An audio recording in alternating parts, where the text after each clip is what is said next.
මේ ලෝකයේ හැම ප්‍රශ්නයක්ම අමතක කරන්න. ඔබේ ප්‍රශ්න, ඔබේ සැලසුම්, ඔබේ දුක් ගැනවිලි හැමදේම. ඔබ කවුද? මේ ප්‍රශ්නය ඔබේ හිතටත් වෙලාවකට ඇවිත් ඇති. අපි හැමෝම ජීවිතේ මොනවා හරි හඹාගෙන යනවා. හැමදාම ප්‍රශ්න, හැමදාම ගැටලු. හරියට සිරකරුවෙක් වගේ. ඔබ කවදා හරි හිතුවද ඇයි අපි මේ එකම රවුමක කැරකෙන්නේ කියලා? ඇයි අපි මේ ප්‍රශ්න වලින් නිදහස් වෙන්නේ නැත්තේ කියලා? බුදුරජාණන් වහන්සේ දේශනා කළ ධර්මය තුල ඒ හැම ප්‍රශ්නයකටම පිළිතුර තියෙනවා. ඒ පිළිතුර තමයි පටිච්චසමුප්පාදය. මේක නිකම්ම ධර්ම දේශනාවක් නෙවෙයි. මේක ඔබේ ජීවිතය ගැන, ඔබේ සිත ගැන කරන මනෝවිද්‍යාත්මක ගවේෂණයක්. අද ඉඳන් මම බලාපොරොත්තු වෙනවා මේ ප්ලේලිස්ට් එක හරහා රේණුකානේ චන්දවිමල හාමුදුරුවන්ගේ පටිච්චසමුප්පාද විවරණය පොත ඇසුරින් මේ ගැඹුරු දහම ඔබට සරලව කියලා දෙන්න. මේක ඒ වීඩියෝ මාලාවේ පළවෙනි වීඩියෝවයි. හේතු සහ ඵල දහම. පටිච්චසමුප්පාදය කියන වචනේ තේරුම හරිම සරලයි. යමක් හේතුවක් නිසා හට ගැනීම. බුදුරජාණන් වහන්සේ දේශනා කළ ඒ හේතුඵල දහම දෙස බලන්න. ලෝකයේ කිසිම දෙයක් ඉබේ වෙන්නේ නැහැ. කිසිම දෙයක් මැවුම්කරුවෙක් මැව්වෙත් නැහැ. හැම දෙයකටම හේතුවක් තියෙනවා. ඔබ නිකන් හිතන්න, මේ වැටෙන ජල බිඳුව දිහා ඒක ජලයට වැටෙද්දී රළ පෙලක් ඇති වෙනවා. බිඳුව හේතුව නම් රළ පෙල තමයි ඵලය. හේතුව නැති වුණොත් ඵලය නිකම්ම නැති වෙනවා. මේක ඔබේ ජීවිතයට ගලපලා බලන්න. ඔබේ හිතේ අද තියෙන කෝපය, දුක හෝ සතුට ඒක නිකන් ඇති වුණාද? නැහැ. ඒකට හේතුවක් තිබුණා.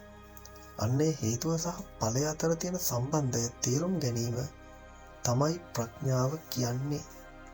අපි හැමදාම පීඩා විඳින්නේ ඵලය එක්ක සටන් කරලා. ඒත් බුදුදහම අපට කියන්නේ හේතුව හොයන්න කියලා. අවිද්‍යාව ඇස් වහගෙන යන ගමන. මේ පොතේ පළමු පරිච්ඡේදයේදී බුදුදහමේ එන සසරේ රහස් සිටියම අපට විවරණය කර දෙනවා. බලන්න මේ රූපය දෙස. සසර කියන්නේත් අන්න ඒ වගේ අති විශාල රෝදයක්. ඒක ඇතුලේ අපි හිර වෙලා ඉන්නේ. අද මම ඔබට කියලා දෙන්නේ මේ රෝදේ කැරකෙන්න පටන් ගත්තේ කොහොමද සහ ඒක නතර කරන්නේ කොහොමද කියන එකයි. ඇයි අපිට මේ රෝදය පේන්නේ නැත්තේ? ඇයි අපිට සත්‍ය පේන්නේ නැත්තේ? බුදුරජාණන් වහන්සේ ඒකට දේශනා කළ හේතුව තමයි අවිද්‍යාව, නොදැනීම. අපි හිතනවා මම ඉන්නවා කියලා. මේ ශරීරය මගේ කියලා. මේ ලෝකේ සැප තියනවා කියලා. මේක හරියට ඝන මීදුමක අතරමං වෙලා වගේ වැඩක්. අපි මීදුම නිසා සත්‍ය දකින්නේ නැහැ. ඒ නිසා අපි කරන දේ, සිතන දේ වැරදි. මේ ඇත්ත අපිට පේන්නේ නැත්තේ ඇයි? අන්න ඒකට තමයි අවිද්‍යාව කියලා කියන්නේ. ඔබ නිකන් හිතන්න, ඔබේ ශරීරය මීට අවුරුදු 10කට කලින් තිබුණ ශරීරයද අද තියෙන්නේ?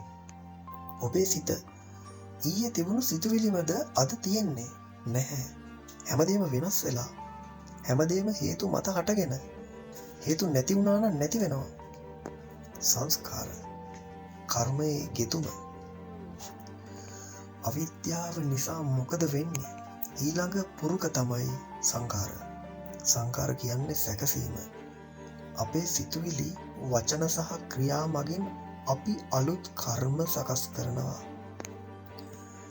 බලන්න මේ ශක්ති නූල් දිහා.